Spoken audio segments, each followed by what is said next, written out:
பல்வேறு முக்கிய நிகழ்வுகளை ஒரு சில வரிகளில் சுருக்கமாக உங்கள் பார்வைக்கு கொண்டு வருகிறது செய்திச்சாரல். திருப்பத்தூர் தூய நெஞ்சக் கல்லூரியைச் சேர்ந்த பேராசிரியர்கள் மற்றும் மாணவர்களை கொண்ட ஆய்வுக்குழுவினர் கந்திலி மலைப்பகுதியில் கள ஆய்வு மேற்கொண்டனர். அப்போது பல்வேறு காலகட்டங்களைச் சேர்ந்த தொல்பொருள் எச்சங்கள் கண்டெடுக்கப்பட்டன. தொல்லியல் துறையினர் அங்கு அகழாய்வு பணிகளை மேற்கொள்ள வேண்டுமென அவர்கள் கோரிக்கை விடுத்துள்ளனர்.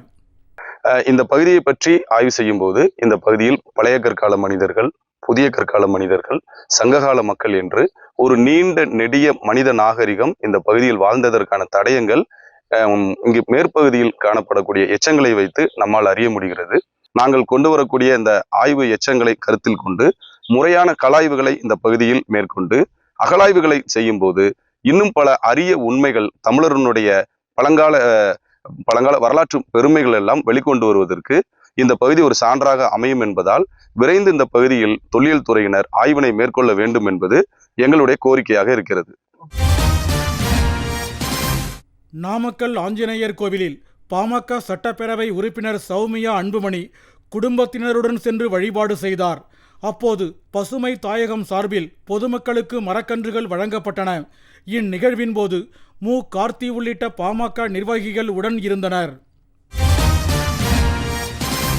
தொடர் விடுமுறை முடிந்து நேற்று ஏராளமானோர் சொந்த ஊர்களிலிருந்து சென்னை திரும்பியதால் உளுந்தூர்பேட்டை சுங்கச்சாவடியில் போக்குவரத்து நெரிசல் ஏற்பட்டது. இதேபோன்று உதகை மேட்டுப்பாளையம் சாலையிலும் போக்குவரத்து நெரிசல் காணப்பட்டது. அப்போது பாகுபலி யானை சாலையை கடந்ததால் சிறிது நேரம் பரபரப்பு நிலவியது. கடலூர் மாவட்டம் தூக்கணம்பாளையம் அருகே நல்லாத்தூர் நலவாழ்வு நடுவத்தில் நேற்று போலியோ சொட்டு மருந்து வழங்கப்பட்ட ஹரிஹரன் என்ற 1.5 வயது குழந்தை உயிரிழந்தது அதிர்ச்சியை ஏற்படுத்தியுள்ளது. போலியோ சொட்டு மருந்து வழங்கப்பட்ட பிறகு குழந்தைக்கு புட்டிப்பால் ஊட்டப்பட்டதாக தெரிகிறது. உடற்கூராய்வுக்கு பிறகே குழந்தை இறப்புக்கான காரணம் தெரிய வரும் என நலவாழ்வுத்துறையினர் தெரிவித்தனர். அதே நேரம் குழந்தையின் தந்தை கொடுத்த புகாரின் பேரில் காவல்துறையினர் விசாரணை நடத்தி வருகின்றனர். கோவில்பட்டியில் நடைபெற்ற தமிழ்தாசன் நினைவு கைப்பந்து போட்டியின் இறுதி ஆட்டத்தில் கன்னியாகுமரி மற்றும் கோவில்பட்டி அணிகள் மோதின. இதில் கன்னியாகுமரி அணி 30க்கு 26 என்ற புள்ளிகள் கணக்கில் வெற்றி பெற்றது. கோவை மாவட்டம் காரமடை அருகே மூணுக்குட்டை கிராமத்தில் ஆடு மேய்க்கச் சென்ற வெள்ளியங்கிரி என்ற முதியவர் சிறுத்தை தாக்கியதில் உயிரிழந்தார். இதனால் அப்பகுதி மக்கள் அச்சமடைந்துள்ளனர்.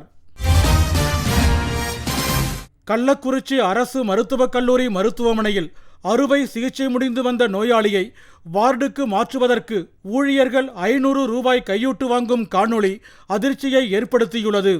கையூட்டு பெறுவது அதிகரித்துவிட்டதாக கூறும் பொதுமக்கள் தவறு செய்யும் மருத்துவமனை ஊழியர்கள் மீது நடவடிக்கை எடுக்க வேண்டுமென கோரிக்கை விடுத்துள்ளனர்.